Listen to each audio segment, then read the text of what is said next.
You are listening to Alex Nanlohi Podcast, to know the Lord and to make Him known.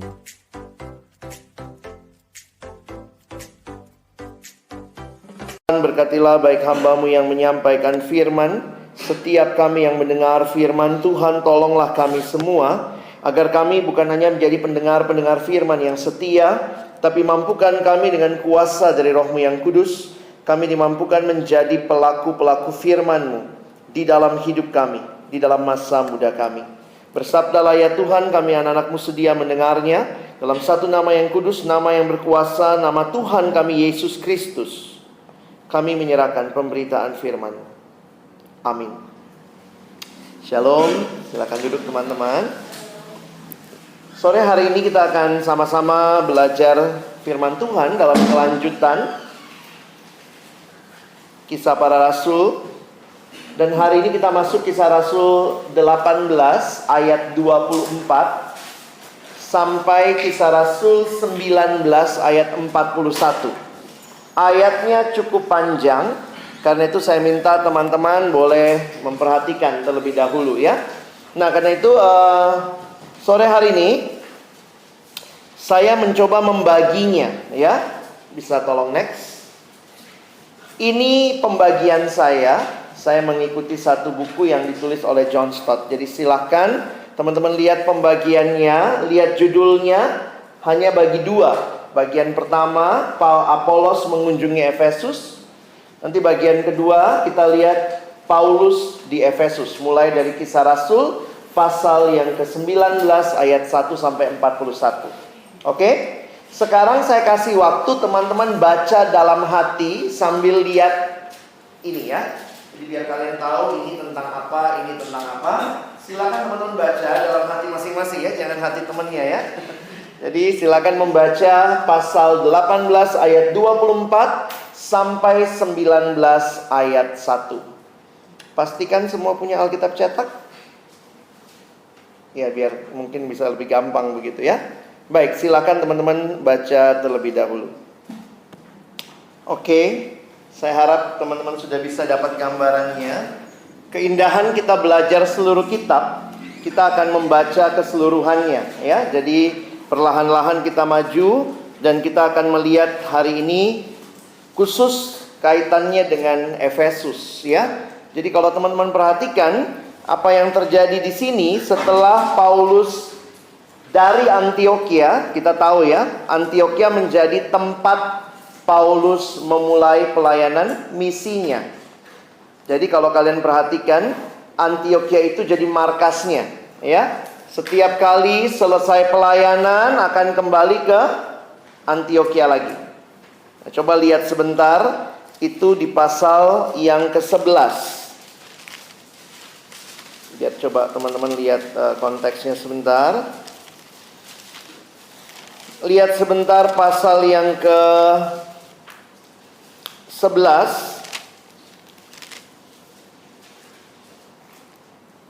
Nah, ini pertama kali kalau kalian perhatikan Barnabas dan Saulus ke Antioquia. Lalu kemudian perhatikan mulai pasal 12 ayat 24. Apa judulnya? Paulus dan Barnabas diutus. Jadi siapa yang mengutus Paulus dan Barnabas? Gereja apa? Gereja Antioquia. Makanya Paulus kalau pelayanan pasti mulai di Antioquia, balik ke Antioquia. Nah, perhatikan perjalanan misi pertama. Mungkin saya harus ingetin teman-teman gitu ya. Saya lewatin dulu. Nih ya. Ada dua Antioquia pada waktu itu. Satu Antioquia di Syria, satu nanti ada Antioquia di Pisidia. Coba lihat, ini ada Antiok juga. Ini udah paling tajamnya kan? Oh ya. Ya. Ini ada Antioquia di daerah sini. Ini Antioquia Pisidia namanya. Lalu ini Antioquia Syria. Oke. Paulus dan Barnabas diutus oleh gereja Antioquia Syria. Oke. Jadi perjalanan misi Paulus, kenapa kita bisa bilang Paulus pelayanan misinya 3 kali? Kisah Rasul mencatat 3 kali perjalanan misi Paulus, karena dia selalu mulai dari Antioquia. Di mana mulainya? Pasal 12 ayat 24. Coba lihat ya. Pasal 12 ayat 24, mereka diutus dari Antioquia, lalu sesudah itu kemana? Lihat judulnya, makanya kalau kalian punya Alkitab cetak akan lebih cepat. Apa judulnya habis itu? Paulus dan Barnabas ke pulau Siprus. Di mana Siprus? Ini Siprus. Ya. Jadi dari Antioquia nyebrang ke Siprus. Ini kalau kalian baru ikut, tahu-tahu udah ikut Kisah Rasul 18 gitu ya. Nah, ini buat kalian yang sudah rajin datang dulu harusnya tahu. Awal saya bawain pengantar di sini, saya bilang kalau mau belajar Kisah Rasul selalu harus bawa peta. Makanya saya sarankan Alkitabnya cetak supaya ada petanya. Lihat ya, dari Antioquia ke Siprus. Nah, nama-namanya itu menarik tuh, lihat ya. Misalnya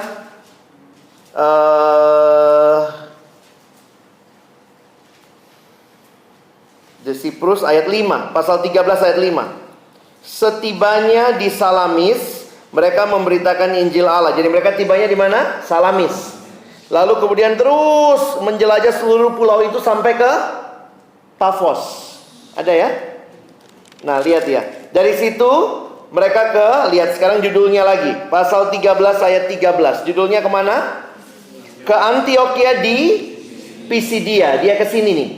Jadi lihat ya, ini laut ya. Ini Yerusalem di sini. Masih ingat Kitab Kisah Rasul sedang berbicara bagaimana Injil mulai dari Yerusalem, Yudea, Samaria sampai ujung bumi. Di mana ujung bumi yang dimengerti pada waktu itu? Roma. Peta pada waktu itu ujungnya Roma. Paling kanan kalian ini Yerusalem. Paling kiri Roma. Jadi kitab Kisah Rasul mencatat bagaimana Injil sampai di Roma. Makanya akhir Kisah Rasul pasal 28, Injil sampai di Roma. Jadi itu kisah ceritanya. Makanya ayat kunci Kisah Rasul adalah Kisah Rasul 1 ayat 8. Mulai dari Yerusalem, Yudea. Nah, kita lihat ya, salah satu yang Tuhan pakai membangun Injil atau membangun gereja pada waktu itu, yang Tuhan pakai adalah Rasul Paulus. Bayangkan ini ya, dia yang merintis sebagian besar gereja di Asia. Ini namanya Asia. Kalau kalian lihat hurufnya ini, Asia. Pada waktu itu Asia bukan hanya nama benua, tapi salah satu provinsi di wilayah kerajaan Romawi namanya Asia. Makanya ini disebut sebagai Asia Kecil atau Asia Minor. Ya, bingung kali ya kesini kok tahu-tahu belajar geografi ya. Karena kalau enggak kita nggak bisa nggak kita baca Kisah Rasul. Ya, tahu-tahu udah pasal 18 saja. Antioquia, dia kesini lalu naik ke Antioquia Pisidia, lalu lihat lagi. Kemana lagi? Iconium, ini Iconium, Listra dan Derbe. Oke, dari situ kemana? Kembali ke Antioquia ya. Jadi kalian lihat nih, balik lagi. Ngapain? Mereka mendirikan jemaat. Itu kalian lagi gampangnya cepet ya. Ingat loh, waktu itu belum ada Air Asia teman-teman. Perjalanannya pasal 13-14. Walaupun cuma 2 pasal, tapi itu adalah 2 tahun. Perjalanan misi pertama berlangsung kurang lebih 2 tahun. Karena dia kan ini kan jalan kaki, naik perahu sampai sini, jalan gitu ya. Jadi ini bukan pelayanan yang cepat, 2 tahun perjalanan misi pertama. Lalu kalau kalian perhatikan, balik ke Antioquia, terjadi sidang Yerusalem. Lalu memberi jawab kepada Antioquia. Sekarang perhatikan pasal 16. Sebenarnya pasal 15 bagian akhir dulu ya. Pasal 15 ada satu judul sedih di situ. Perselisihan antara Paulus dan Barnabas. Jadi ternyata ada satu orang namanya Markus diajak dalam pelayanan pertama. Tiba-tiba di tengah jalan Markus tinggalin mereka. Di perjalanan kedua, waktu mau memulai perjalanan kedua, Barnabas ngotot bawa Markus. Paulus bilang tidak boleh. Jangan bawa orang yang sudah meninggalkan kita. Ternyata selidik punya selidik. Kenapa Barnabas ngotot bawa Markus? Kolose pasal 4 jawabannya. Coba lihat Kolose 4.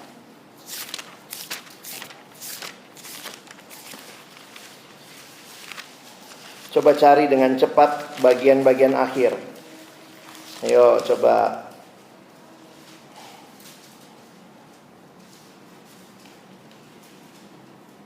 Ayat 10. Siapa Markus? Kemenangan Barnabas. Jadi si Om ini kasih kesempatan kedua. Paulus bilang tidak boleh, tapi Paulus sportif ya. Ternyata setelah itu Paulus sama Barnabas pisah. Paulus kemudian tim sama siapa? Silas. Oke. Paulus akhirnya tim barunya adalah Silas. Barnabas tetap ajak Markus. Dan nampaknya perjalanan itu membuat Markus berubah. Akhirnya Paulus pun di akhir hidupnya merekomendasikan Markus. Bagi saya Paulus sportif ya. Kalau orang berubah ya dipakai lagi dalam pelayanan. Coba lihat 2 Timotius 4. 2 Timotius 4. Coba lihat lagi di ayat-ayat terakhir. Siapa yang Paulus suruh Timotius untuk jemput?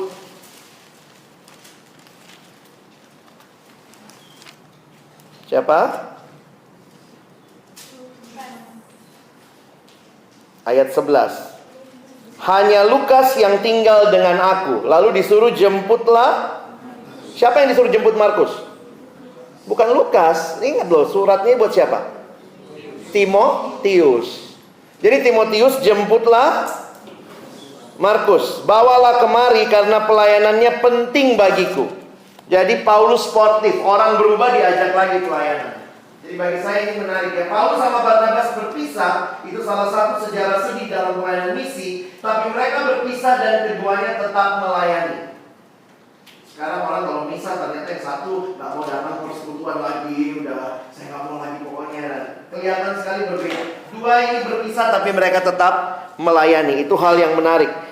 Lalu kemudian Paulus kemana? Kalau kalian perhatikan, lihat sebentar pasal 15 ayat 36. Apa tujuan perjalanan misi mereka? Kisah Rasul 15 ayat 36. Yuk baca sama-sama 1-2 ayat. Tetapi beberapa waktu kemudian berkatalah Paulus kepada Barnabas,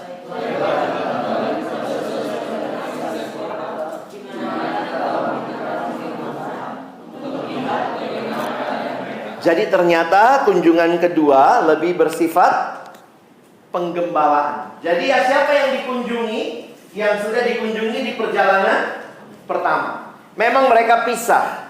Pisahnya lihat di bawah ayat 38. Tetapi Paulus dengan tegas berkata bahwa tidak baik membawa serta orang yang telah meninggalkan mereka di Pamfilia dan tidak mau turut bekerja sama bersama-sama dengan mereka. Hal ini menimbulkan perselisihan yang tajam, sehingga mereka berpisah. Barnabas membawa Markus sertanya berlayar ke Siprus. Paulus kemana? Paulus pilih Silas dan sesudah diserahkan saudara-saudaranya berangkatlah ia mengelilingi, lihat, Syria dan Kilikia. Kalau kalian ketemu peta kayak gini, itu nama-nama yang hurufnya besar semua, itu adalah nama provinsi. Makanya ini ada provinsi Syria, kelihatan nggak? Syria. Lalu ini Silisia. Oke, jadi Paulus ke atas, si Barnabas ke bawah. Kali ini dia mengunjungi kota apa? Ayo kita mulai lihat ya. Perjalanan misi kedua itu memang nggak kelihatan di bahasa Indonesia ya. Coba perhatikan sebentar di pasal 16 ayat yang pertama. Paulus datang juga ke Derbe dan Listra. Jadi di situ ada seorang murid bernama Timotius. Jadi Timotius diajak. Nampaknya Timotius bertobat dalam perjalanan misi Paulus yang pertama. di perjalanan misi kedua, Timotius diajak join timnya Paulus. Makanya kalau baca kitab Filipi misalnya, surat Filipi pasal 1 ayat 1, coba lihat. Filipi 1 ayat 1. Nama siapa aja yang muncul di situ? Dari Paulus, Timotius dan Paulus, Timotius, hamba Kristus Yesus. Perhatikan 1 Tesalonika pasal 1 ayat 1. 1 Tesalonika 1 ayat 1. Dari Paulus, Silvanus dan siapa Silvanus? Silvanus adalah nama lain dari Silas. Loh, kenapa bisa? Karena sudah join. Pertama tadi Silas, yang kedua Timotius. Makanya kalian untuk mengerti surat Paulus harus kuasai kisah para rasul. Itu cara bacanya gitu ya. Nah, kita balik kisah Rasul 16. Makanya di kisah Rasul 16 Paulus menyeberang ke Makedonia. Perhatikan, ini Makedonia. Makedonia ini terpisah sama laut. Jadi kalau kita lihat Paulus dari sini, Ikonium, Listra, Derbe, dia ke arah sini sampai di Troas. Di Troas dia dapat mimpi, dia nyebrang ke Makedonia. Di Makedonia ada kota apa? Filipi, ya. Dari Filipi nanti dia turun ke, coba lihat pasal 17 kemana? Tesalonika. Sesudah itu Berea. Nah, ini masih Makedonia. Lalu turun ke daerah yang namanya Akhaya. Akhaya itu kotanya apa? Korintus, ya. Akhaya ini Korintus kan? Ini Akhaya. Korintus, Athena itu memang masuk Akhaya. Oke? Jadi hebat banget Paulus ya. Makanya waktu ditelusuri, ini baru perjalanan misi kedua. Perjalanan misi Paulus waktu dihitung secara kilometer itu seperti seorang mengelilingi bumi 3 kali. Kita baru dari kampus ke Pemda saja udah capek ya sejalannya. Belum kelilingi bumi ini 3 kali gitu ya. Dan ini daerah-daerah yang Paulus injili. Lalu kalau kalian perhatikan, kemudian Paulus kembali pasal 18 yang minggu lalu kalian pelajari. Paulus kembali ke Antioquia, ke markas besar ini lagi ya. Perjalanan misi kedua diperkirakan berapa tahun? Karena di perjalanan misi kedua Paulus nampaknya tinggal di Korintus selama 1,5 sampai 2 tahun. Jadi perjalanan misi kedua itu kira-kira 3 tahunan. Jadi kalian bisa cek ya, sejarah beda-beda gitu ya. Jadi perjalanan misi pertama hampir 2 tahun, perjalanan misi kedua 3 tahunan begitu ya. Nah, setelah balik dia merasa perlu lagi kunjungan. Mulailah perjalanan misi ketiga. Itulah kisah Rasul pasal 19. Jadi perjalanan misi ketiga ini akhirnya menurut catatan sejarah yang kita punya berakhir di Roma. Oke, akhirnya Paulus sampai juga ke Roma. Tapi dia sampai ke Roma sebagai tahanan. Itu hebatnya ya. Tuhan bisa menggunakan berbagai cara sampai Paulus sampai di Roma walaupun hanya sebagai tahanan. Nah, menurut cerita dari tahanan di Roma lah Paulus tulis surat-surat tadi. Surat Tesalonika, Tesalonika agak beda ya. Filipi misalnya, makanya itu dikenal di dalam teologi itu namanya surat-surat penjara. Karena Paulus bilang, aku lagi dalam penjara. Loh, penjara kok bisa bareng-bareng Silas, bareng-bareng Timotius? Kenapa? Karena itu penjara rumah. Perhatikan akhir kisah Rasul. Kisah Rasul 28 ayat 30 dan 31. Kisah Rasul 28. Teman-teman lihat dulu ya, Kisah Rasul 28 ayat 11. Apa judulnya? Paulus tiba di Roma. Nah, waktu dia tiba di Roma, perhatikan ayat 16. Yuk kita baca sama-sama ayat 16. 1, 2, ya. Setelah tiba di Roma, Paulus diperbolehkan tinggal dalam rumah sendiri bersama salah satu Jangan pikir Paulus kaya banget, sewa bodyguard. Enggak, dia tahanan rumah. Makanya ada prajurit bersama dengan dia. Tapi karena tahanan rumah, perhatikan pasal 28 ayat 30-31 ya. Kita baca 1-2 ayat. Dan Paulus tinggal 2 tahun penuh di rumah yang disewanya sendiri itu. Ia menerima semua orang yang datang kepadanya dengan terus terang dan tanpa rintangan apa-apa. Ia memberitakan kerajaan Allah dan mengajar tentang. Kenapa bisa terima orang datang? Karena cuma tahanan rumah. Dan dia di tahanan rumah berapa tahun? 2 tahun. Nah, sehingga sesudah ini orang nanya, habis Kisah Rasul, Paulus dilepaskan ya? Nampaknya Paulus dilepaskan. Sehingga para teolog mencoba merekonstruksi, nampaknya ada perjalanan misi yang keempat. Jadi Kisah Rasul cuma mencatat 3 perjalanan misi. Tapi kita lihat waktu dia keluar dari penjara, nampaknya dia masih pelayanan lagi. Dan waktu dia pelayanan itulah kita lihat kemudian Paulus tulis surat 1 dan 2 Timotius dan Titus. Jadi beberapa orang mencoba merekonstruksi sehingga mengatakan Paulus ada 4 perjalanan misi. Jadi Kisah Rasul pasal 18 dan 19 yang kita baca hari ini adalah perjalanan misi Paulus yang ketiga. Nah, Bang harap kalian bisa ngerti karena kita ini Bible study ya, kita mendalami. Jadi kita coba pahami sama-sama. Oke, sekarang ini jadi daerah tur, wisata ya. Ini Turki. Ini Turki. Dan di Turki itu daerah Asia Kecil, Asia Minor, itu ada ini gereja yang dikirimi surat oleh Kristus di kitab Wahyu. Jadi ada gereja di sini nih ya, semua nih gereja-gereja yang ada di daerah Asia Kecil. Sekarang ini jadi objek wisata. Ada juga wisata rohani, mengunjungi gereja-gereja yang ditulis surat oleh Kristus. Oke, sampai sini ada pertanyaan? Jangan bilang nggak ngerti Bang, ulangi, pusing saya. Ini pelajaran kita harus kuasai Kisah Rasul. Karena bagi saya, kalian apalagi kalau pengurus, coba PA, dalamin gitu ya, lihat perjalanan dan bayangkan. Sekali lagi kan nggak ada AirAsia waktu itu, nggak naik kuda juga, Paulus jalan kaki. Jadi itu perjalanan yang luar biasa. Nah, kita sekarang bertemu dengan Apolos ya. Apolos mengunjungi Efesus. Apa yang bisa kita pelajari dari Apolos? Mari kita lihat sebentar ayat 24 sampai dengan ayat 28.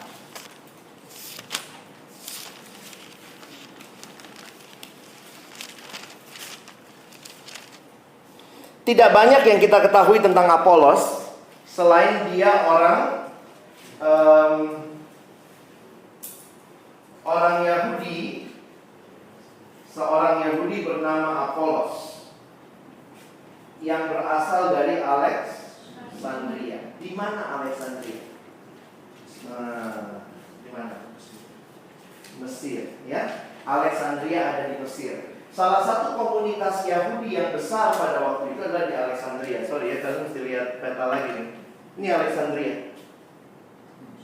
Apolos dari sini. Menarik juga orang melihat, nah, kenapa namanya Apolos? Kayaknya ada hubungan sama dewa Yunani atau apa gitu ya. Tapi mungkin juga sama lah kayak orang sekarang gitu ya. Anaknya namanya nama-nama ini. Walaupun orang Yahudi tapi memberi nama anak dalam kaitan umum ya.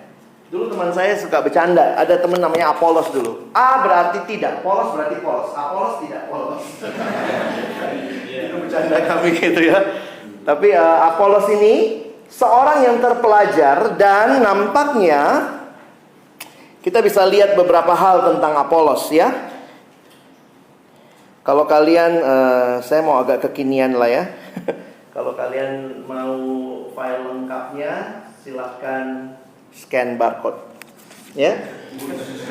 Ini bukan untuk dapat ini ya. Kalau punya pulsa lebih, ayo scan barcode. Kalian bisa lihat tentang Apolos. Pertama, dia seorang yang rindu belajar. Jadi kalau kalian perhatikan, Apolos adalah seorang yang mau belajar dan dia orang yang menguasai kitab suci. Itu kita baca di ayat 24b. Ada ya? Ayat 24b yang berasal dari, kelihatan nggak? Jangan sayang yang foto, itu yang difoto ya. Scan barcode. Gimana cara scan? HP biasa bisa langsung kayak mau foto, begitu diarahkan kelihatan nanti muncul webnya, gitu ya. Jadi kalian bisa coba. Nggak bisa? Kalau nggak bisa mungkin perusahaan masalah ya. Pakai data. Muncul nggak Yosef? Kejauhan.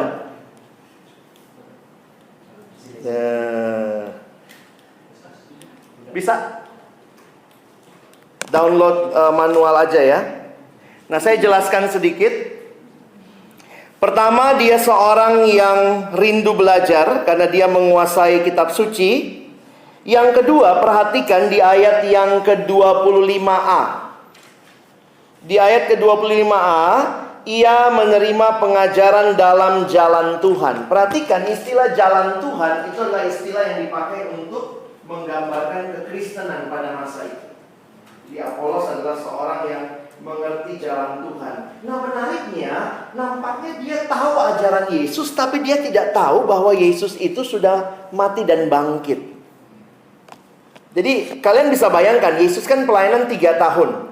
Pengajaran Yesus luar biasa mencengangkan. Nah, mungkin ini yang dibawa Apolos. Dia tertarik dengan itu, tapi dia belum tahu, karena dia ditulis di dalam ayat 25b.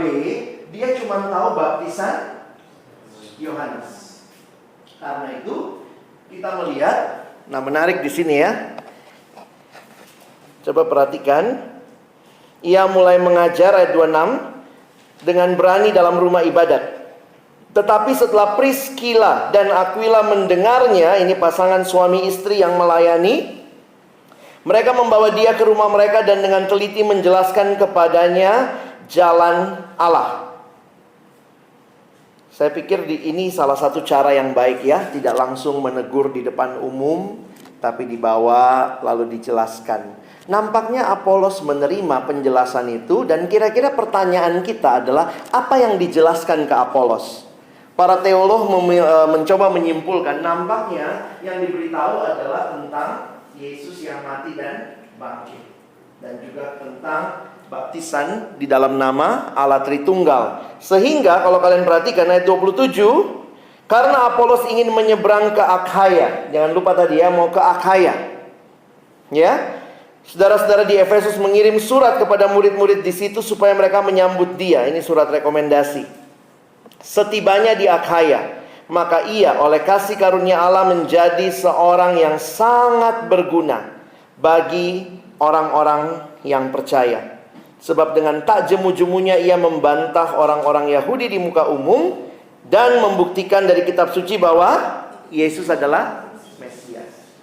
Teman-teman, waktu saya merenungkan bagian ini tadi teringat gitu ya, bersyukur juga ya ada orang-orang yang Tuhan kirim untuk memuridkan kita. Saya tidak tahu apa kesanmu terhadap pemimpin kelompok kecil, atau mungkin bukan pemimpin kelompok kecilmu, atau ada abang dan kakak di kampus yang rela memberi dirinya mendidik kamu. Mungkin kalian juga bertemu dengan pembicara-pembicara yang bisa menolong kamu bertumbuh. Dan itu semua Tuhan sediakan supaya kamu dipakai lebih efektif. Saya melihat Tuhan pakai Aquila dan Priskila, 2 orang suami istri, sepasang suami istri yang akhirnya dipakai bagi Apolos. Mungkinkah kakak kamu Apolos? Ya, tidak polos gitu kakak kamu. Sehingga kalian mungkin harus menolong dia. Saya nggak kebayang ya, PKK saya itu nggak pernah kebayang saya jadi pembicara kali sekarang ya. Waktu dulu masih cungkring, kurus, kelompok kecil masih lari-larian, kalau lihat PKK muter gitu ya. Tapi dia setia membimbing saya. Salah satu dulu saya sudah dilayani di siswa. Jadi abang udah berkobar di siswa, udah kenal Tuhan dalam pelayanan siswa. Lalu biasalah anak siswa sombong juga masuk kampus gitu. Saya nggak mau ikut kelompok kecil dasar, saya mau ikut kelompok kecil lanjutan. Karena memang saya merasa saya sudah lewatin bahan-bahan MHB. Saya sudah selesai MHB waktu SMA. Jadi akhirnya saya bersyukur PKK saya seorang yang rendah hati, menolong orang yang sombong ini, belajar lagi. Dan saya bersyukur Tuhan pakai dia. Dia punya kecintaan yang luar biasa kepada firman Tuhan. Dia salah satu yang terkenal sangat tekun ber-PA itu di Universitas Indonesia adalah Fakultas Teknik. Jadi kalau sudah dengar Fakultas Teknik UI, itu tuh keluarnya itu FT ya, Fakultas Taurat katanya ya. Jadi kalau keluar dapat 2 gelar ya, sarjana teknik dan sarjana Taurat kalau dia aktif gitu. Yang menarik PKK saya adalah seksi PA FTUI. Jadi kalian bisa bayangkan dia di fakultas yang sangat rindu ber-PA, sangat giat ber-PA, dia seksi PA-nya gitu. Karena di kampus saya dari FISIP UI tidak ada PKK cowok, sehingga harus ada PKK yang diimpor dari fakultas lain untuk membimbing saya. Ya, saya bersyukur ya Tuhan pakai dia. Kalau kalian sedang dipakai Tuhan saat ini membimbing adik-adikmu, mungkin angka kamu agak-agak sombong juga kayak saya, merasa banyak tahu. Kalau kita ngomong apa selalu membantah gitu ya. Sabar ya.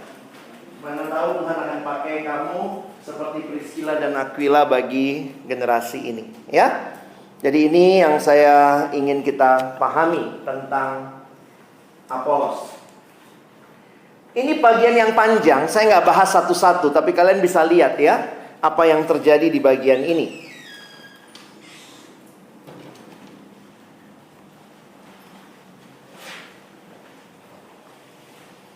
Sedikit pemahaman kenapa Efesus begitu sentral. Kenapa Paulus memilih tinggal di Efesus selama 2 tahun. Dan kalian dengar tadi, coba lihat misalnya pasal 19. Coba lihat pasal 19 ayat yang ke-10. Coba baca sama-sama. Pasal 19 ayat yang ke-10. 1, 2, iya.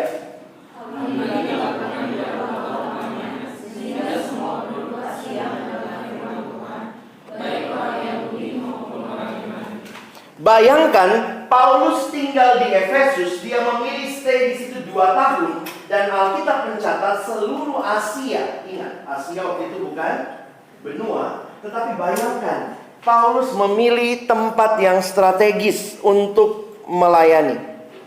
Dan buat saya ini jadi menarik juga teman-teman ya. Karena apa? Karena ada pertanyaan dalam satu buku yang saya baca, dia bilang begini. Seandainya Paulus melayani saat ini, Paulus akan memilih di mana dia melayani. Nah, karena buku yang saya baca adalah buku tentang pelayanan mahasiswa, maka dia bilang kalau Paulus hadir saat ini dan harus memilih di mana dia melayani, pasti dia akan pilih kampus. Kenapa? Menjangkau kampus, menjangkau negara. Karena di kampus-kampus itulah ada student today, leader tomorrow.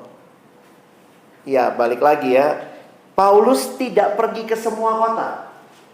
Dia memilih kota yang dia tinggal. Nah, ini juga yang menjadi bagian waktu saya renungkan.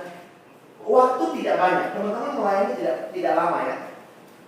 Maka dalam pelayanannya yang tidak lama itu, khususnya di kampus, kalau harus memilih, kalian harus bisa memilih pelayanan yang strategis. Dari mana teladannya? Dari Paulus. Paulus tahu lah ya, dia pasti tidak bisa melayani selamanya. Tapi dia memilih ada di kota yang sangat strategis. Dan kenapa dia pilih Efesus? Di mana Efesus?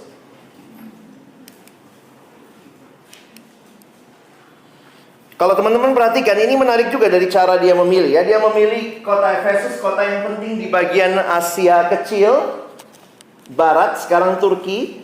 Ini adalah kota pelabuhan. Ini kota pelabuhan di Sungai Keister dan dekat sama Laut Ege, Aegean Sea atau Laut Hitam. Kalau kalian perhatikan daerah laut, maka itu pasti banyak perdagangan. Makanya Paulus stay di situ. Pintar juga gitu ya. Bayangkan Paulus belum pernah ke Kolose. Tapi Kolose di wilayah Asia itu mendengar Injil lewat pemberitaan Paulus. Coba lihat Kolose 1 ayat 7.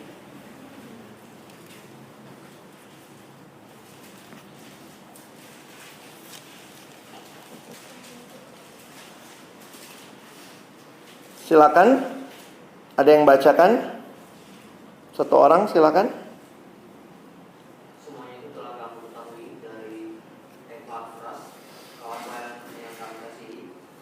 bagi kamu adalah pelayanan Kristus seperti itu.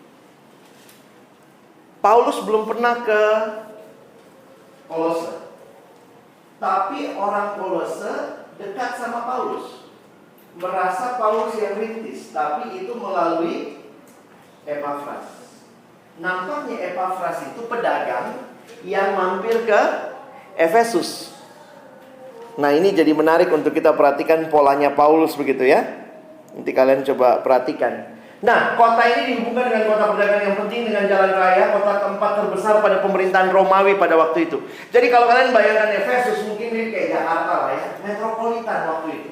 Jangan pikir ini kota zaman dulu aja, paling penduduknya 3 orang, 4 orang. Enggak, ini kota besar. Bayangkan, ini penduduknya sekitar segini. Teman-teman bisa bayangkan, 21 kita paling top berapa seat? 21 XX1 itu paling apa? 7-8 studio kali berapa ratus? 100-200. Pada waktu itu Efesus punya teater, isinya 25.000 orang, kalah 21. Saya berkesempatan mengunjungi Efesus kira-kira 5-6 tahun lalu. Jadi ini Efesus ya. Nah, kalau kalian perhatikan ini yang lebih jelas tadi. Ini Efesus. Jadi lihat ya, ini kota-kota yang lain. Jadi waktu orang mau berdagang pasti mampir ke Efesus. Nah, pada waktu itu kan belum ada jadwal kapal seketat sekarang. Maka jam segini berangkat, jam segini berangkat. Jadi orang bisa nunggu kapal berhari-hari, bahkan berbulan-bulan.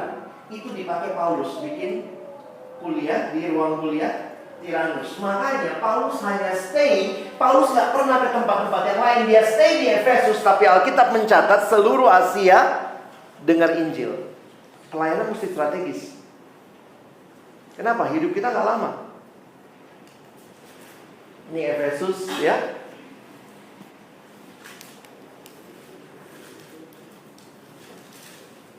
Kota perdagangan. Dia adalah kota yang punya pemujaan kepada Dewi Artemis. Dewi Artemis ini Dewi Cinta. Kuilnya besar banget pada waktu itu. Bayangkan ya, ini lebarnya, ini panjangnya, ini tingginya. Jadi itu peradaban maju. Bahkan orang sampai sekarang masih bingung. Makanya termasuk salah satu keajaiban dunia. Karena bagaimana batunya itu satu kolom, jadi bukan disambung-sambung. Batu besar sekali, 46 meter ke atas lebarnya. Terus ini panjangnya ke belakang begitu ya, peradaban yang maju. Ketika orang menggali kota Efesus, inilah sisa-sisa penggaliannya gitu ya. Ini jalan rayanya. Ini marmer teman-teman, yang pasti sangat mengkilap waktu itu. Dia sedikit ada di atas bukit. Ini kolom-kolomnya masih kelihatan megah gitu ya. Kalau sampai kita ke sana sekarang masih bisa foto-foto lah ya. Pada waktu itu bayangkan tinggal di Efesus seperti itu. Jakarta aja jalannya nggak ada. Ini bukan paving block ya. Ini bayangan saya gile. Kota kuno aja waktu zaman dulu begini. Makanya kota keempat terbesar pada waktu itu. Isinya 500.000 orang. Teaternya 25.000 tempat duduk. Ini jalan di sana. Ini reruntuhan kemungkinan kuilnya. Ini teaternya. Jangan juga bayangkan teater 21 duduk kursi gitu ya. Teaternya begini. Tapi ini nih, ada kelihatan orang nggak sih di situ ya? Ini orang kecil. Saya sama kakak saya nyoba. Kakak saya di sini, saya paling atas. Itu akustiknya hebat banget. Yang di bawah ngomong halo terdengar di atas. Jadi itu memang akustik dibuat begitu. Makanya kita pikir, kalau kita kan selalu di mana mic-nya dipasang. Nah, waktu itu nggak ada mic-mic-an. Maka sangat tergantung akustik kepada kondisi seperti ini. Jadi ini kotanya sebagian di sini, ini ada keluar kota. Ya jalan sih ya sedikit ke arah sini. Lalu kemudian nanti ada toilet umum. Pada waktu itu ada toilet umum, ada perpustakaan. Jadi jangan kalian bayangkan kota modern sebenarnya hanya pengembangan dari apa yang ada dulu. Pemerintah dekat mana, penjaranya di mana, semua ada. Ya. Ini pandangannya dari atas. Nah, ini Dewi Artemis. Dewi Artemis ini sebenarnya ini rekonstruksinya yang diambil. Dewi Artemis adalah Dewi kesuburan. Itu yang terjadi ketika memang ya, kalau kekristenan maju pasti ada profesi-profesi yang tutup. Ya. Bayangkan kalau Kristen maju banget gitu ya, pasti ya tukang judi tutup kali ya. Ketika kekristenan sangat berkembang pada tahun 1800-an terjadi yang namanya kebangunan rohani besar di Skotlandia. Pekerjaan yang kehilangan, jadi profesi yang kehilangan pekerjaan waktu itu adalah polisi. Polisi kenapa? Tidak ada orang berbuat jahat. Penjara kosong. Itu kesaksian ketika kekristenan di Skotlandia pada waktu itu. Polisi nganggur, penjara kosong. Itu terjadi kebangunan rohani yang besar. Nah, waktu terjadi kebangunan rohani yang besar di zaman Paulus, yang terancam adalah pembuat kerajinan. Mereka tukang tembaga. Nah, saya cerita sedikit ya. Kenapa mereka terancam? Jadi sebenarnya kuil Dewi Artemis itu sangat agung, besar. Dia juga disebut sebagai Dewi Diana. Ini Dewi kesuburan. Ini yang disembah orang-orang pada waktu itu. Nah, apa yang mengerikan? Yang mengerikan adalah praktek penyembahannya. Bagaimana praktek penyembahan Dewi Diana? Karena ini Dewi kesuburan, maka prakteknya adalah, ibadahnya itu adalah dengan, dengan bersetubuh. Dan itu laki-laki yang pergi ibadah. Jadi bisa bayangkan itu rajin banget ibadah gitu ya. Tapi memang ada aturannya. Bersetubuhnya itu di kuil Dewi Artemis disediakan pelacur. Jadi ada yang namanya temple prostitute, atau bahasa Indonesia kalau para buku-buku teologi menerjemahkannya pelacur bakti. Jadi ada pelacur yang memang harus berbakti di kuil itu. Mereka adalah wanita-wanita yang akan disetubuhi oleh orang-orang yang datang beribadah. Bagaimana pola ibadahnya? Ketika pria itu sudah mau mencapai klimaks, maka pria itu harus membuang spermanya ke tanah. Itu adalah lambang kesuburan. Itu cara ibadahnya. Jadi kalian bisa bayangkan, orang-orang itu datang ke Efesus dari seluruh penjuru karena mau mendapatkan kesuburan. Dan bagaimana cara penyembahannya? Ada bilik-bilik yang dibangun di sekitar tempat itu. Orang datang bersetubuh dan kemudian sperma dibuang begitu ke tanah, dan itu akan menjadi lambang kesuburan. Nah, biasanya orang kalau pulang mau bawa souvenir. Karena waktu itu mereka percaya jimat ya. Maka souvenirnya dibuat dari tembaga. Maka ada orang-orang tembaga, ada pengrajin tembaga yang membuat replika dari kuil atau dari patung Dewi Artemis. Bayangkan ketika makin banyak yang jadi Kristen, rugi dia kan? Mau jualan gimana? Makanya ketua asosiasi tembaga namanya Demetrius langsung bikin keributan. Apa alasannya? Nggak ada alasan lain selain uang. FPI benar. Kesel saya membaca ya. Jadi bukan masalah agama, bukan agamanya, dia mah nggak peduli ya. Yang penting adalah duit. Karena ketika kekristenan berkembang, dia kehilangan penghasilan. Jadi waktu saya merenungkan ini, patung Dewi Artemis ini dipercaya patung aslinya katanya adalah jatuh dari langit. Dan menurut para ahli sekarang ya, kalau zaman dulu kan mengakunya dari langit itu dewa ya. Kalau menurut para ahli kemungkinan adalah meteorit yang jatuh ya. Kikis jadi mirip kayak Dewi, dengan payudara yang banyak. Ini payudara. Kenapa? Karena Dewi kesuburan. Nah, jadi nampaknya Demetrius bikin souvenir dari patungnya Dewi Diana. Nah, patungnya ini ada di dalam kuil. Ini salah satu replika yang masih tersimpan di Museum of London, kalau saya tidak salah ingat ya. Replikanya dari Dewi Diana atau Dewi Artemis. Jadi kalian bisa bayangkan, Paulus melayani di kota seperti itu. Bayangkan kalau ada jemaat yang dulu mantan penyembah berhala, yang biasa main sama pelacur-pelacur bakti. Kenapa? Itu bukan hal yang aneh, itulah ibadah pada waktu itu. Lalu Paulus tinggalkan seorang muda bernama Timotius melayani juga di kota Efesus. Makanya Paulus bilang, ingat Timotius, jangan seorang pun menganggap engkau rendah karena engkau muda, tapi jadilah teladan dalam perkataanmu, perbuatanmu, moralitasmu. Jadi semua itu ya. Kenapa? Timotius ada di dalam kota seperti ini. Sangat megah tapi sangat sibuk sama berhala.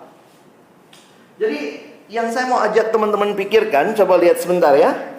Kita lihat Paulus di Efesus.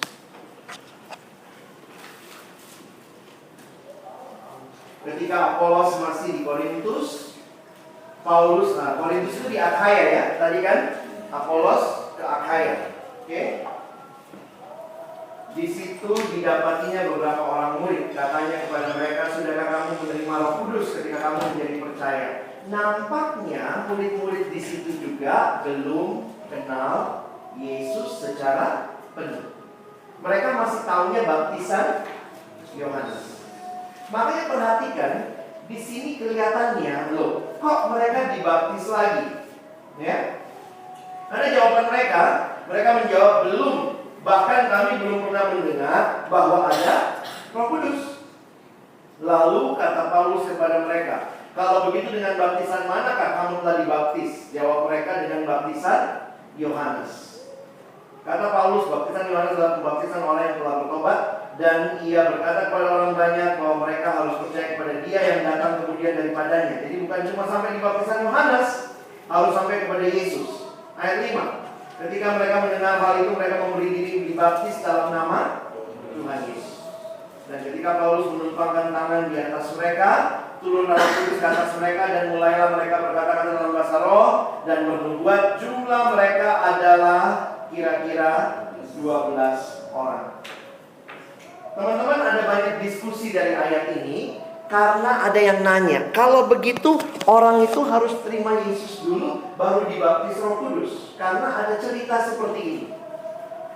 Nah, para teolog yang bertanggung jawab mengatakan tidak, itu bukan pola. Kenapa di sini dicatat demikian? Karena orang-orang ini sebenarnya belum pernah sungguh-sungguh percaya Yesus. Sementara ini bukanlah jadi pola buat kita sekarang. Kita menghayati sesudah masa perjanjian baru, kita menghayati bahwa Roh Kudus sudah diberikan kepada orang yang percaya.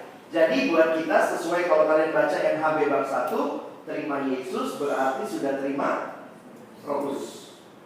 Kalaupun di gerejamu masih membuat dua pemisahan, ada gereja-gereja tertentu, oh kau udah terima Yesus, sudah baptis air, sudah, sekarang mesti baptis Roh Kudus. Nah, banyak yang ambil ayat ini. Tapi setelah saya pelajari, maka saya harus katakan itu tidak tepat. Karena pengalaman Kisah Rasul 19 adalah sebuah peristiwa yang unik.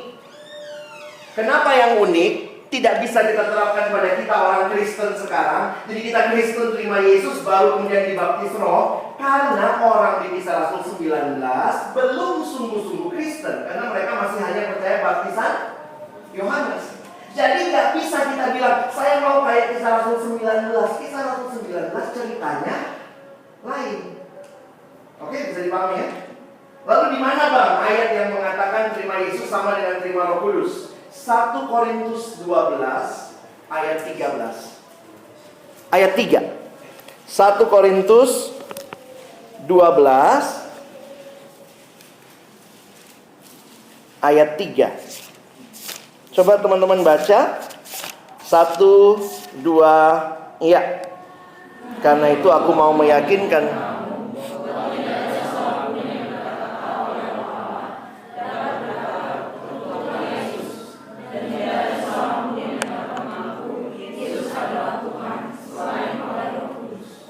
Jadi tidak mungkin orang itu bisa ngaku Yesus Tuhan kalau bukan Roh Kudus yang bekerja. Makanya kita tidak memisahkan.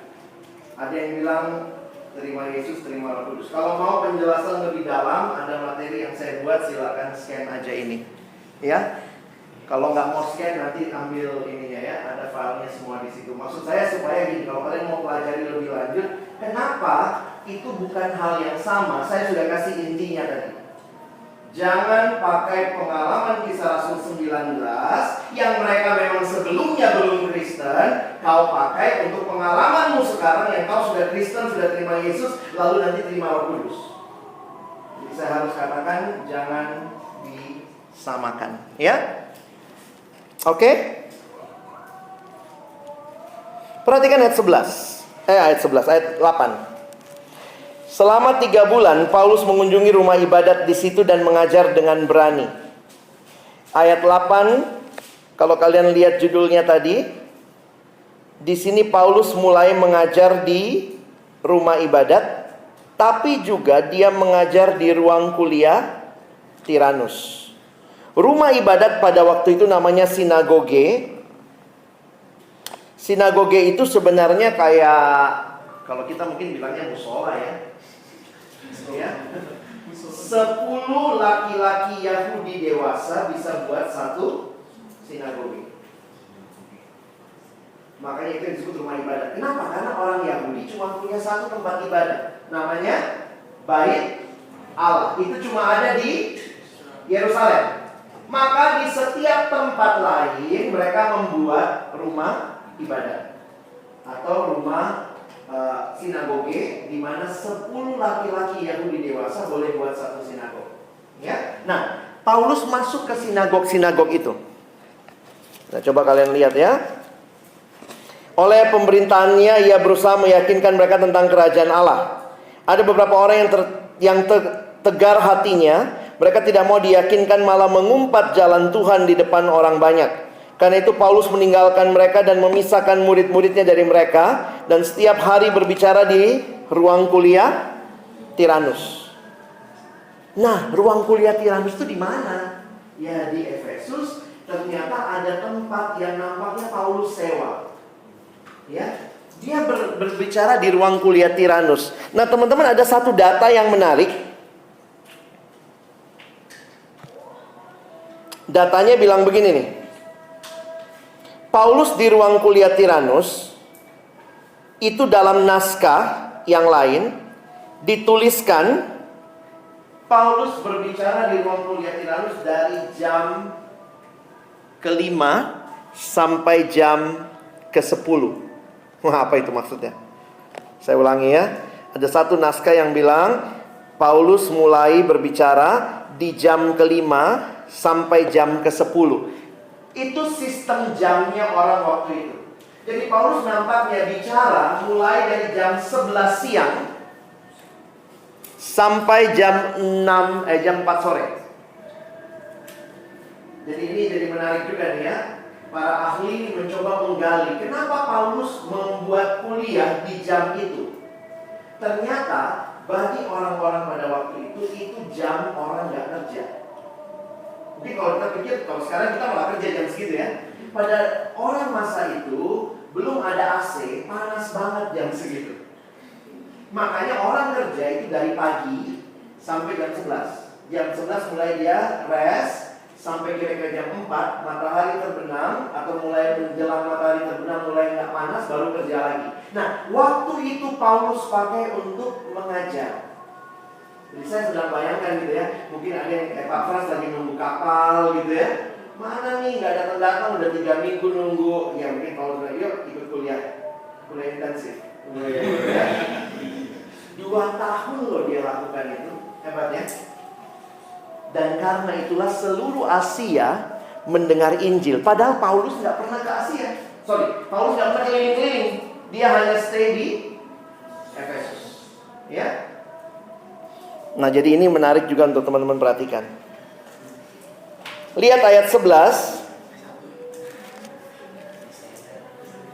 Oleh Paulus Allah mengadakan mujizat-mujizat yang luar biasa. Memang ya, Tuhan Yesus kan udah janji, kamu akan melakukan lebih besar dari aku ya. Hebat banget nih ya. Bahkan orang-orang membawa sapu tangan atau kain yang pernah dipakai Paulus. Nah, kain di sini kemungkinan penutup kepala. Meletakkannya ke seorang sakit, maka lenyaplah penyakit mereka dan keluarlah roh-roh jahat. Hebat ya. Ada yang mau sapu tangan saya? Kok bilang buat abang aja lah gitu ya. Tapi hebat loh ini ya. Petrus kan juga sapu tangan ya. Kalau lihat kisah Rasul 5 itu ya, sama bayangannya Petrus lewat sembuh gitu ya. Tuhan Yesus aja gak pernah sampai segitunya ya. Nah Paulus nih sapu tangannya. Nah memang saya melihat luar biasa. Karena itu mulailah ada orang-orang yang mau kuasanya. Senang kuasanya, gak senang Yesusnya kayaknya ya. Makanya itu anak-anak Skewa. Coba lihat. Juga beberapa tukang jampi Yahudi yang berjalan keliling di negeri itu mencoba menyebut nama Tuhan Yesus atas mereka yang kerasukan roh jahat dan berseru. Katanya, aku menyumpahi kamu demi nama Yesus yang diberitakan oleh Paulus. Kayaknya bagus ya formulanya ya. Tapi ini kan bukan kuasa Allah itu nggak bisa disubkon. Ya ini di inian ya. Setan hati-hati jangan main-main sama setan ya. Ayat 14. Mereka yang melakukan hal itu ialah 7 orang dari anak seorang imam kepala Yahudi yang bernama Skewa. Tetapi roh jahat itu menjawab, Yesus aku kenal dan Paulus aku ketahui, tapi kamu, siapakah kamu? Ini kalau setan gituin kamu gimana tuh ya? Makanya saya melihat di sini bukan cuma bicara kamu percaya. Kalau percaya pada Kristus, ingat Yakobus bilang apa? Setan juga percaya. Setan kenal Yesus loh. Masalahnya adalah kamu sungguh-sungguh percaya, sungguh-sungguh berserah kepada Kristus. Jadi mereka senang lihat Paulus musir-musir, mereka mau coba juga. Kami anak-anak Skewa. Ya udah demi nama Yesus yang dikhotbah Paulus, gitu ya. Dia nggak melihat Yesus bagian dalam dirinya ya, dalam dirinya. Ngeri loh ya, ayat 16. Dan orang yang dirasuki roh jahat itu menerpa mereka dan menggagahi mereka, diperkosa teman-teman. Ya. Mereka semua 7 lagi ya, dan mengalahkannya sehingga mereka lari dari rumah orang itu dengan telanjang. Saya antara bacanya geli dan telanjang dan luka-luka gitu ya. Jangan main-main. Hal itu diketahui oleh penduduk Efesus baik Yahudi maupun Yunani, maka ketakutanlah mereka semua dan makin masyhurlah nama Tuhan Yesus. Banyak di antara mereka yang telah menjadi percaya datang dan mengaku di muka umum bahwa mereka pernah turut melakukan perbuatan-perbuatan seperti itu. Ternyata ini nyontok ya. Ini trending topik waktu itu. Pinjam nama Paulus. Banyak juga di antara mereka yang pernah melakukan sihir. Nah ini yang menarik, terjadi pertobatan. Mengumpulkan kitab-kitabnya lalu membakarnya di depan mata semua orang. Nilai kitab-kitab itu ditaksir 50.000 uang perak. 1 perak itu kerja 1 hari. UMR itu berarti 50.000 perak. Banyak sekali kerugian. Memang kalau mau ikut Yesus, apapun kita tinggalkan, asal Tuhan segalanya. Dengan jalan ini tersiarlah firman Tuhan dan makin berkuasa. Nah, bawahnya saya udah cerita tadi ya. Mulailah Demetrius. Sebenarnya ayat 21-22, Paulus punya niat sangat kuat ke Roma. Apa sih tujuan Paulus ke Roma? Saya pikir tidak lain tidak bukan adalah untuk menyampaikan firman Allah. Paulus ini orang yang sangat rindu Allah dimuliakan. Sampai-sampai dia berharap dia berjumpa dengan kaisar di Roma. Karena tahanan biasanya waktu itu kalau tahanan yang subversif sekali, bayangkan ya, Paulus itu kayak tahanan yang ditolak. Di sini nggak ada salahnya, ekstradisi lagi. Sini nggak ada salahnya, kirim lagi, nggak ada salahnya. Sampai orang udah males mengadili dia, jadi akhirnya naik banding terus sampai ke kaisar. Nah dia berharap untuk ketemu kaisar, dia mau PI ya. Saya pikir nih, pokoknya saya mau sampai ke Roma memberitakan Injil. Makanya kalian lihat dia ketemu pembesar PI terus dia. Sampai Agripa bilang apa? Kisah Rasul 26. Gila kau Paulus, hampir-hampir saya kau yakinkan aku jadi Kristen. Ya, saya pikir ini luar biasa. Nah, perhatikan ayat 23 ke bawah. Kira-kira pada waktu itu timbullah huru hara besar mengenai jalan Tuhan. Sebab seorang bernama Demetrius, seorang tukang perak. Nah, tukang perak, tukang tembaga yang gulung tikar ya, yang membuat kuil-kuilan Dewi Artemis dari perak. Usahanya itu mendatangkan penghasilan yang tidak sedikit bagi tukang-tukangnya. Makanya saya bilang tadi namanya pemimpin serikat pekerja kali ya. Tolak Ahok.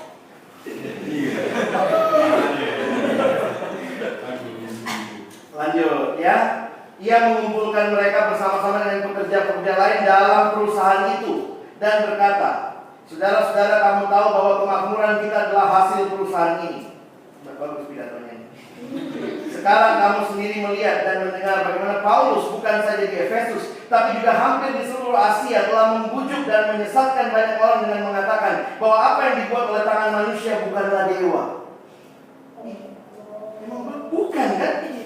Bayangkan kalau dewa bisa dibuat sama tangan manusia ya. Dengan jalan demikian, bukan saja perusahaan kita berada dalam bahaya untuk dihina orang, tapi juga kuil Artemis, dewi besar itu berada dalam bahaya akan kehilangan artinya. Ini masalah uang disangkut-sangkutin agama ya. Dan Artemis sendiri, Artemis yang disembah di seluruh Asia, oleh seluruh Asia, seluruh dunia yang beradab akan kehilangan kebesarannya. Mendengar itu, meluaplah amarah mereka. Lalu mereka berteriak-teriak, katanya, ayo mau coba nggak? Besarlah Artemis dewi orang Efesus. Berapa lama? Seluruh kota menjadi kacau. Mereka ramai-ramai membanjiri gedung kesenian. Nah, pergi ke gedung kesenian, menyeret Gaius dan Aristarchus, keduanya orang Makedonia dan teman seperjalanan Paulus. Paulus mau pergi ke tengah-tengah rakyat itu, tapi murid-muridnya tidak mengizinkannya. Bahkan beberapa pembesar yang berasal dari Asia dan bersahabat dengan Paulus mengirim peringatan kepadanya supaya ia jangan masuk ke gedung kesenian itu. Jadi dia dilindungi ya. Sementara itu, orang-orang yang berkumpul di dalam gedung itu berteriak-teriak. Yang seorang mengatakan ini dan yang lain mengatakan itu, sebab kumpulan itu kacau balau dan kebanyakan dari mereka tidak tahu apa untuk apa mereka berkumpul. Ya Allah, ini kayak baca berita sekarang ya. Kenapa mahasiswa demo? Gak tahu apa. Tapi itulah ya namanya kalau masyarakat kumpul ya. Bener deh, kalau kalian rajin baca Alkitab, nggak kaget baca-baca berita di dunia. Sudah ada semua gitu ya. Mungkin kalau diwawancara sama TV One, kenapa Anda kumpul? Nggak tahu, kita kumpul gitu ya. RUU apa yang Anda tolak? Apa itu RUU? Lalu seorang, nah ini bagian sini saya sedih. Lalu seorang bernama Alexander didorong ke depan oleh orang-orang Yahudi.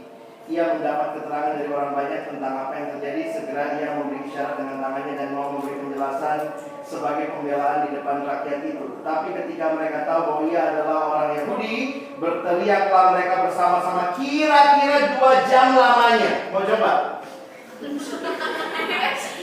Apa kalimatnya? Besarlah Artemis dewi orang Efesus. Besarlah Artemis dewi orang Efesus. 2 jam coy. Gitu ya. Ini kayak mahasiswa baru masuk. Ospek ya.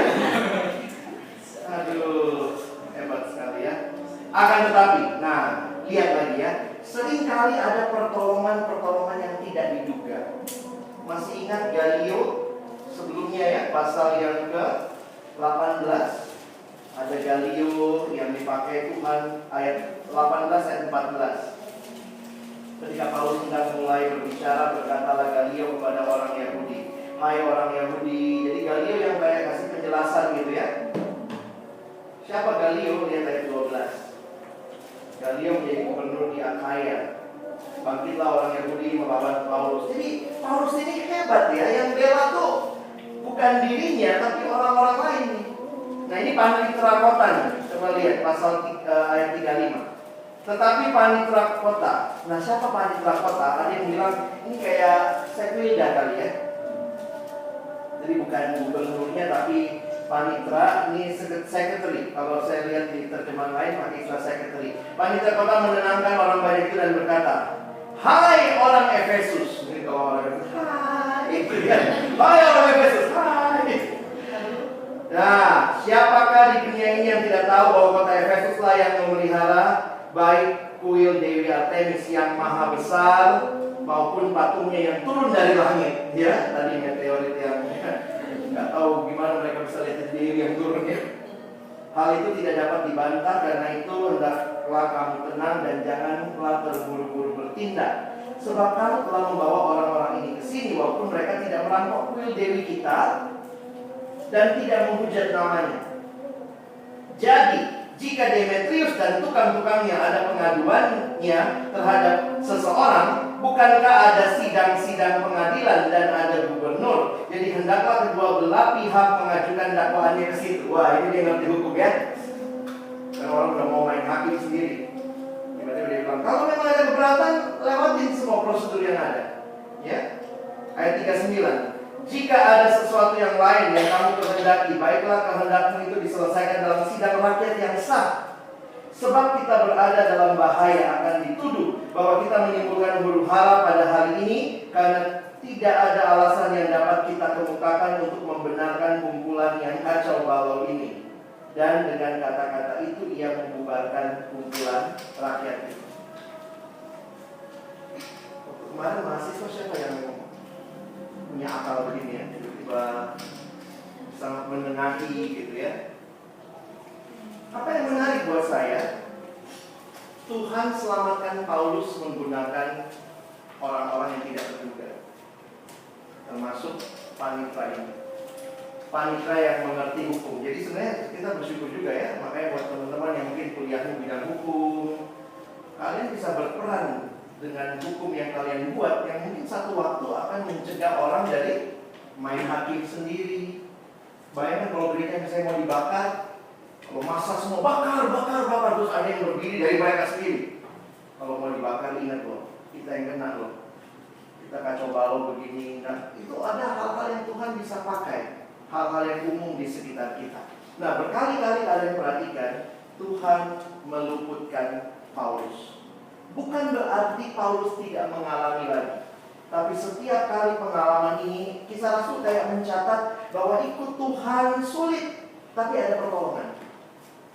Dan dalam bagian ini kita tahu bahwa yang paling penting adalah kita setia sampai akhir.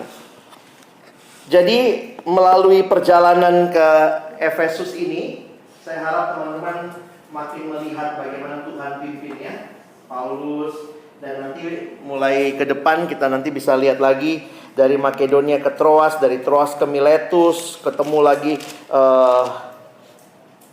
para penatua di Efesus nanti sampai selesai. Nah, saya harap pemahaman kita, kalau kalian mau tahu lebih jauh sebenarnya tentang keributan di kota, ada satu tafsiran yang bilang begini. Kitab Kisah Rasul ini ditulis untuk apa? Atau pertama kali kitab Kisah Rasul ditulis untuk siapa? Masih ingat kan? Coba lihat Kisah Rasul 1 ayat 1. Lupa lagi ya. Theophilus. Sopo iki Theophilus? Ternyata sama dengan nama yang ditulis di Lukas 1 ayat 1. Coba lihat, Lukas juga sama ya. Hai Theophilus yang mulia. Jadi ternyata Lukas sama Kisah Rasul itu nyambung. Jilid pertama, makanya lihat Kisah Rasul 1, Lukas yang tulis ya, Lukas bilang dalam bukuku yang pertama. Ada ya Kisah Rasul 1 ayat 1 atau ayat 2 tuh. Dalam bukuku yang pertama, aku menulis segala sesuatu yang diajarkan Yesus. Kira-kira Lukas ini menulis untuk Theophilus. Apa tujuannya? Ini kan jadi pertanyaan nih. Apakah dia iseng-iseng gak ada kerjaan? Tapi bikin surat bikin tulisan. Apalagi luar biasa ya. Lukas mencatat dari Yesus sebelum lahir sampai Yesus mati. Itu berapa tahun? 30 tahun ya. Jadi kitab kitab Injil Lukas itu mencatat sejarah 30 tahun. Makanya kalau kalian perhatikan, salah satu Injil yang lumayan lengkap ceritanya Yesus itu Lukas. Karena Lukas melakukan survei. Coba lihat Lukas 1 itu ya, dia bilang apa? Bagaimana Lukas susun kitabnya? Hai Theophilus yang mulia. Banyak orang telah berusaha menyusun suatu berita tentang peristiwa-peristiwa yang terjadi di antara kita, seperti yang disampaikan pada kita oleh mereka yang dari semula adalah saksi mata dan pelayan firman. Karena itu, Setelah aku menyelidiki segala peristiwa itu dengan seksama dari asal mulanya, aku mengambil keputusan untuk membukukannya dengan teratur bagimu, supaya engkau dapat mengetahui bahwa segala sesuatu yang diajarkan kepadamu sungguh benar. Jadi, saya membayangkan Lukas menyusun Injilnya itu bagaimana? Dia nampaknya mewawancara semua saksi mata. Makanya, ada bagian-bagian yang gak muncul di Injil lain. Salah satu yang diwawancara kemungkinan besar adalah yang masih hidup waktu itu, Maria, ibunya Yesus. Misalnya, dari mana misalnya Lukas tulis kan? Cuma Lukas yang menulis. Lalu Maria menyimpan semua itu di dalam hatinya. Dari mana dia tahu? Dia wawancara Maria. Termasuk dia tanya, siapa yang datang duluan?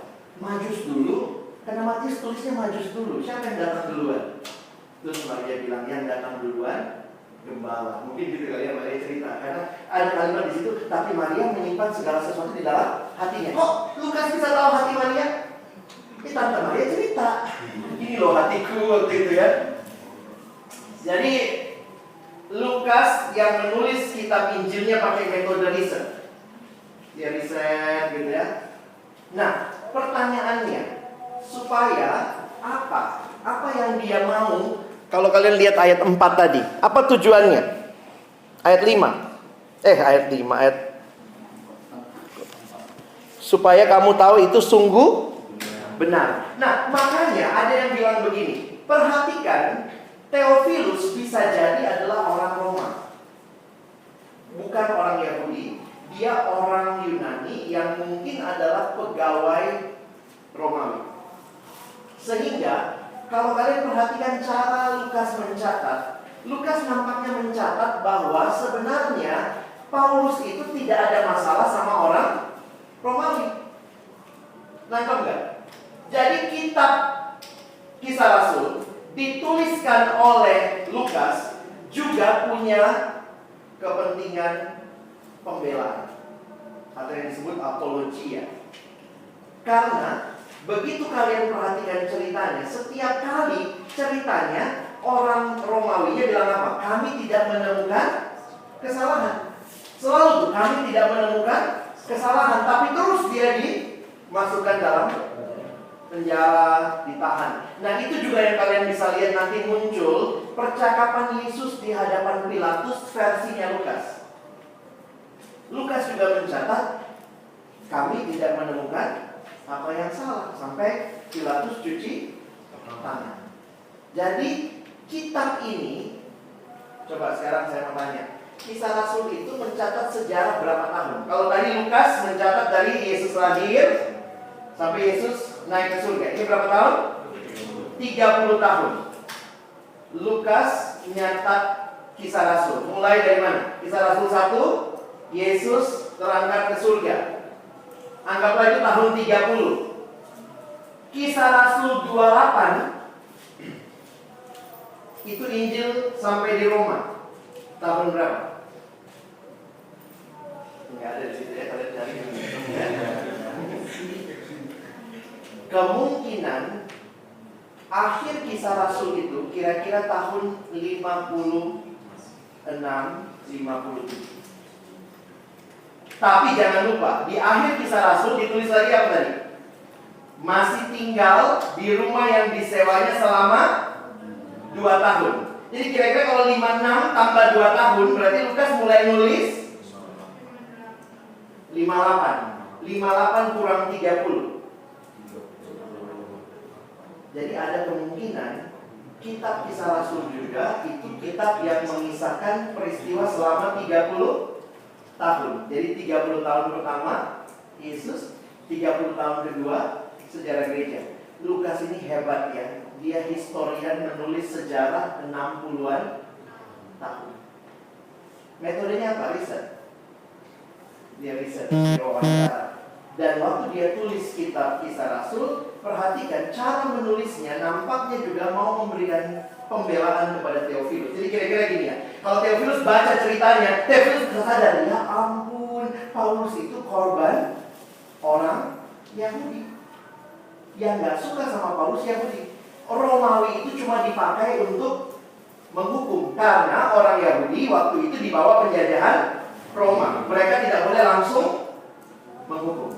Termasuk Yesus mati. Siapa yang hukum Yesus mati? Kita bilangnya Romawi, karena disalib. Tapi yang mau Yesus mati siapa? Orang Yahudi.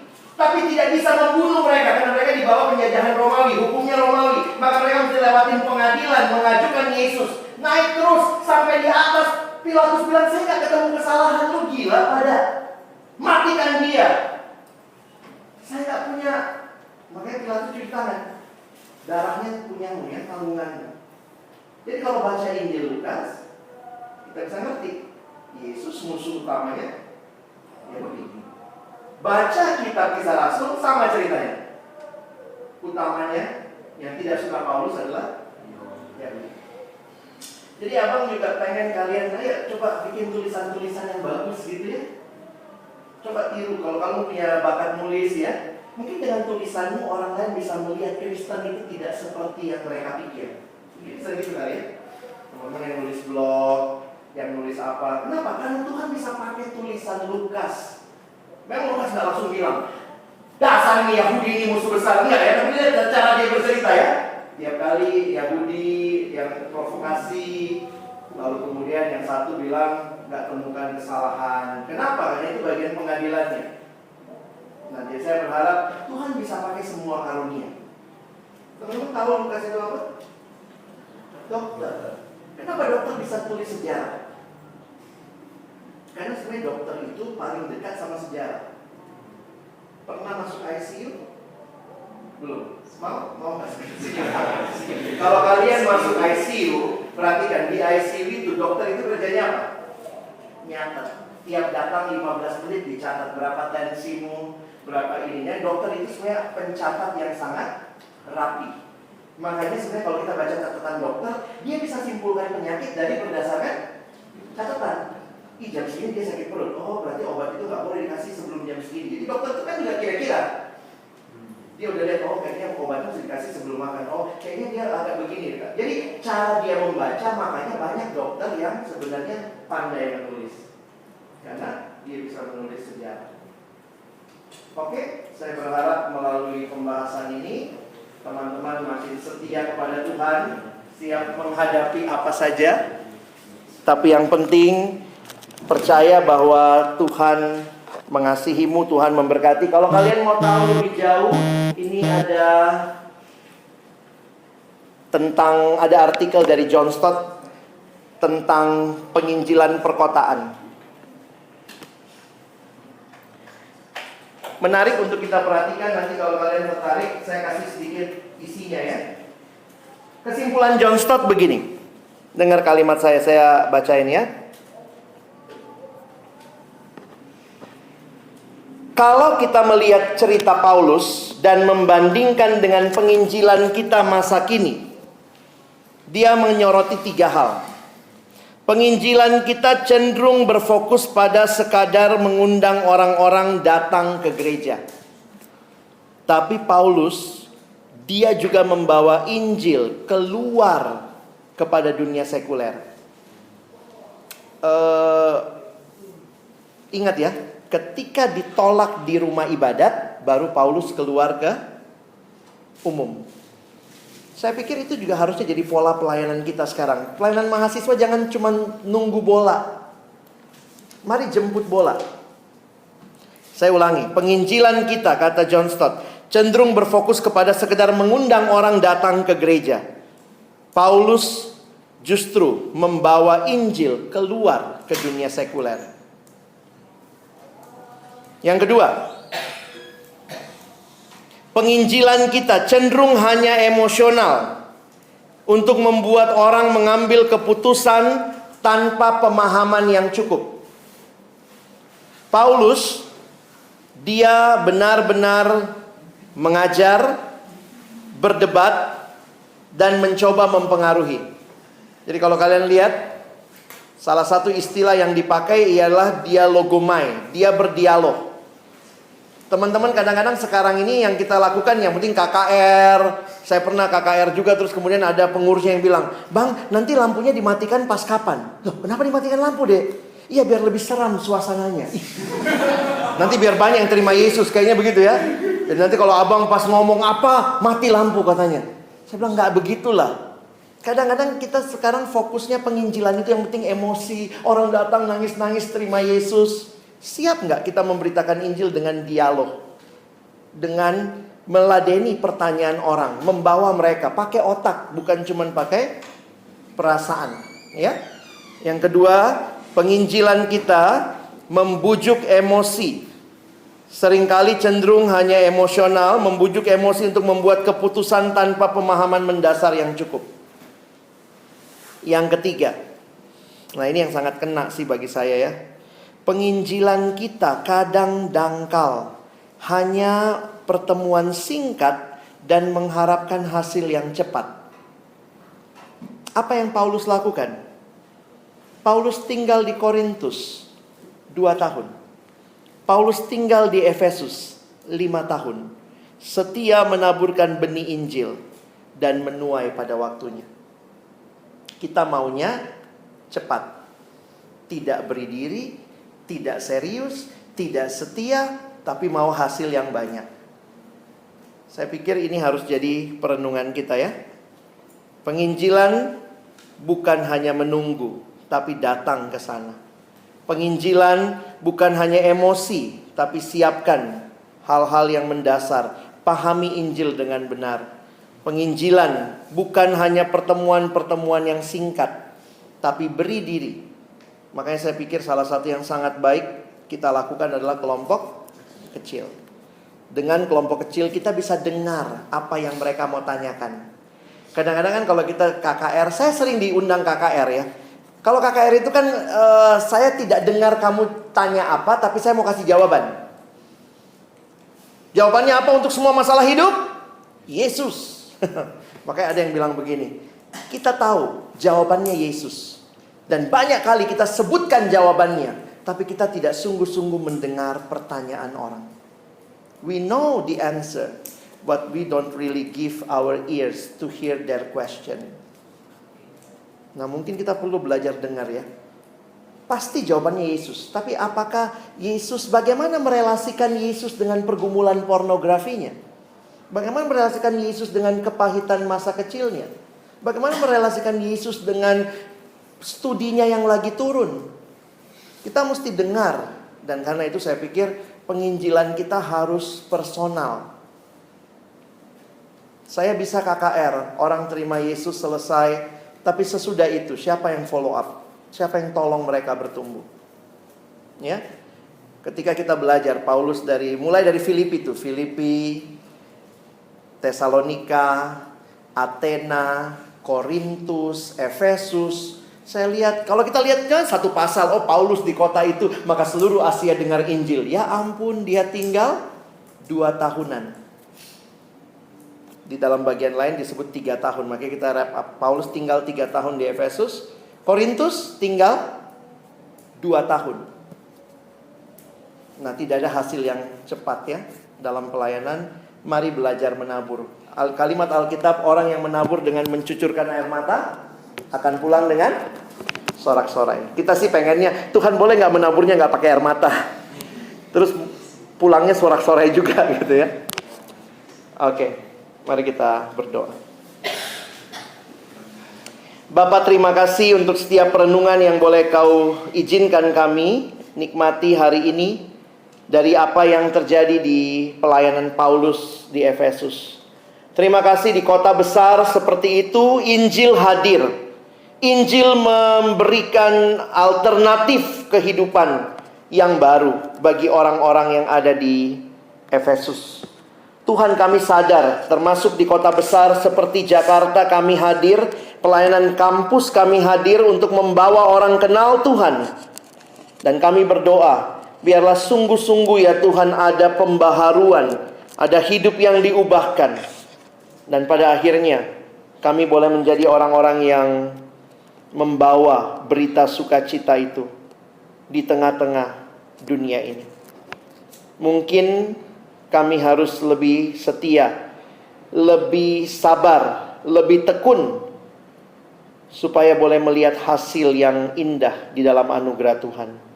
Sekali lagi terima kasih buat kesempatan belajar firman-Mu. Tolong kami, bukan cuma jadi pendengar firman, jadikan kami pelaku-pelaku firman-Mu. Dalam nama Yesus kami berdoa. Amin.